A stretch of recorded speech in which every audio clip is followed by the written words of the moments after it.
And what this resulted in was this really long-term item curve that, while the intention was to make sure you still found something 10 years from now, the reality was that it was too stingy.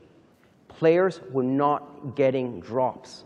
And that's why people love playing Diablo.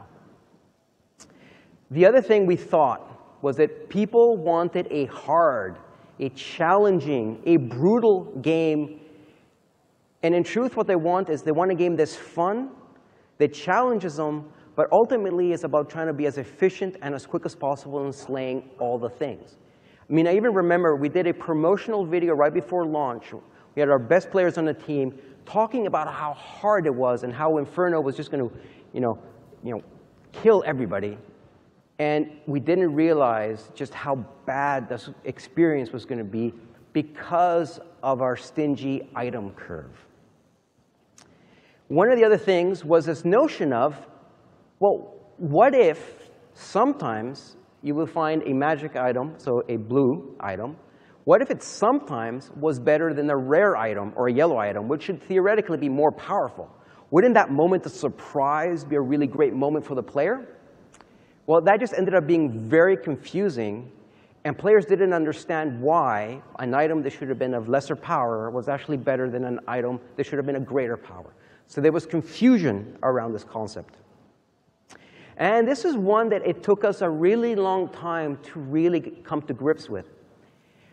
We thought that because of the legacy of Diablo, that randomness is at the heart of that experience, right? That randomness is king. The truth is that today we understand that it's replayability that is the goal. Randomness is a tool that you can use to get replayability.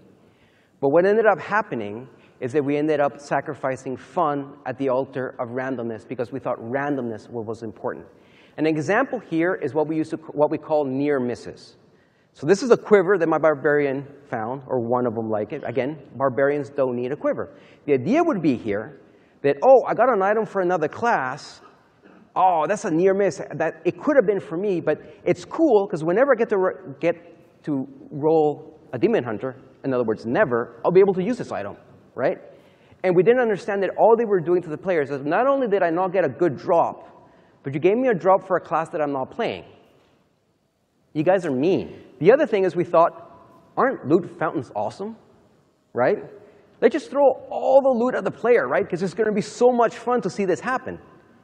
Except when the reality is that you're seeing a bunch of junk. And don't get excited, those orange gloves, if they read as orange on those monitors, they may be legendary, but they're not for your class. So don't worry about that. So it was just, we were compounding issue upon issue. And one of the reasons we did this is, again, we misjudged player psychology. And I think one of the key things when designing an item-based game is you really need to sort of balance, or at least be aware of, the reason why players play your game at first, like what is that fantasy you're trying to sell to them, and then is how they actually play the game. And these two are very different.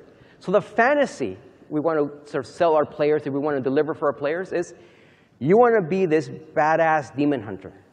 You want to dual-wield crossbows and slay all the demons of hell and get all the great loot, right? That's why you play, right? This is an aspirational character. She's a badass. I'm going to kill all the demons. So that's why we play.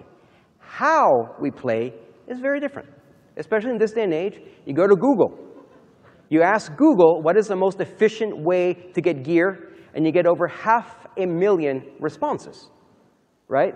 So instead of players sort of really exploring your game and getting to fall in love with your systems, they're shortcutting it right from the get-go. The other fear that we had as an item-based game was that we were afraid to be too generous.